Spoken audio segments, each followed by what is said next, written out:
శ్రీకాకుళం జిల్లాలో చివరికి ఉన్న నియోజకవర్గం ఆటో డ్రైవర్లు తమ వాహనాల ఫిట్నెస్ పరీక్షల నిమిత్తం జిల్లా హెడ్ క్వార్టర్లకి వెళ్లాలంటే శ్రీకాకుళం జిల్లాలో చివరి నియోజకవర్గమైన ఇచ్చాపురం నుంచి శ్రీకాకుళం రావాలి అంటే సుమారు 130 నుంచి 150 కిలోమీటర్లు ఉండటంతో వారు చాలా ఇబ్బంది పడుతున్నారని, ఒకరోజు ఉపాధి కోల్పోయిన పరిస్థితి ఉంది.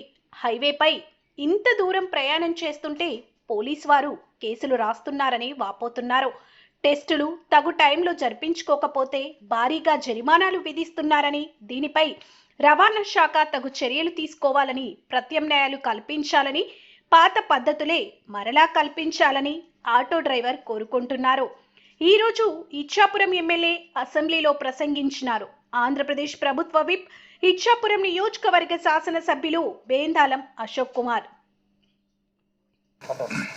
అధ్యక్ష, ఇది గవర్నమెంట్ ఆఫ్ ఇండియా ఇచ్చినటువంటి ఈ ఆటోమేటెడ్ టెస్టింగ్ స్టేషన్స్ గురించిన ఇష్యూ అధ్యక్ష. ఇది ఇప్పుడు గవర్నమెంట్ ఆఫ్ ఇండియా ఇచ్చినటువంటి దీనివల్ల ప్రతి ఒక్క వెహికల్ కూడా జిల్లా హెడ్ క్వార్టర్కి వచ్చి అక్కడ ఆటోమేటెడ్ టెస్టింగ్ స్టేషన్లో వాళ్ళు ఫిట్నెస్ ఇది చేసుకోవాల్సినటువంటి పరిస్థితి ఉంది అధ్యక్ష.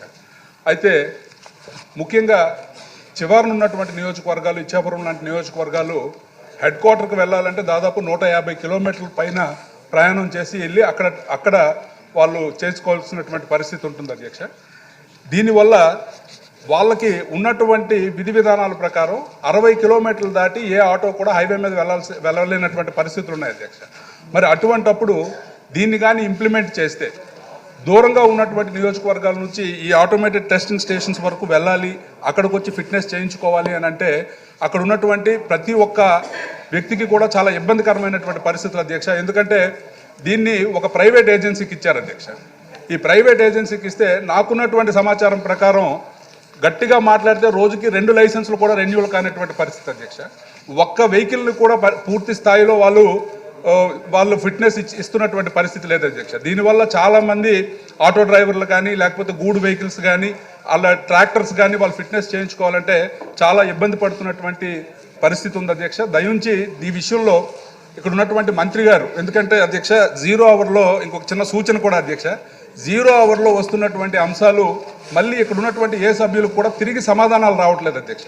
దీనివల్ల సభ్యులు వాళ్ళకు ఉన్నటువంటి సమస్యను చెప్పుకున్నప్పటికీ ఆ సమస్యకి ఏ రకమైనటువంటి పరిష్కారం దొరుకుతుందని తెలియకపోయినటువంటి పరిస్థితి ఉంది. కాబట్టి దయించి తమరు ఇక్కడ ఉన్నటువంటి మంత్రులను కానీ ఇక్కడ ఉన్నటువంటి మీ వ్యవస్థను కానీ తీసుకొని 0 అవర్లో వచ్చినటువంటి ప్రతి ప్రశ్నకు కూడా సమాధానం వచ్చేలాగా చేయాలని కోరుకుంటున్నాను అధ్యక్ష. అలాగే ఈ సమస్య ఏదైతే ఉందో దయించి ట్రాన్స్పోర్ట్ మినిస్టర్ గారు వెంటనే దీని మీద స్పందించాల్సినటువంటి అవసరం ఉంది అధ్యక్ష. ఎందుకంటే వాళ్ళు ఫిట్నెస్కి కొంత సమయం మాత్రమే ఇస్తున్నారు. ఆ ఇచ్చినటువంటి నిర్ణీత సమయంలో కానీ చేయించుకోకపోతే వాళ్ళ మీద కేసులు రాస్తున్నారు అధ్యక్ష. చాలా పేదవాళ్ళు, మరి వాళ్ళందరూ కూడా చాలా ఇబ్బంది పడుతున్నటువంటి పరిస్థితి. కాబట్టి దయించి ఈ పరిస్థితిని చక్కదిద్దాల్సినటువంటి బాధ్యత మంత్రి గారికి ఉంది. అది మీ ద్వారా మరి మంత్రి గారు కూడా దీని మీద పరిష్కారం దిశగా ముందుకు వెళ్ళాలని కోరుకుంటున్నాను అధ్యక్ష. డెఫినెట్గా మీరు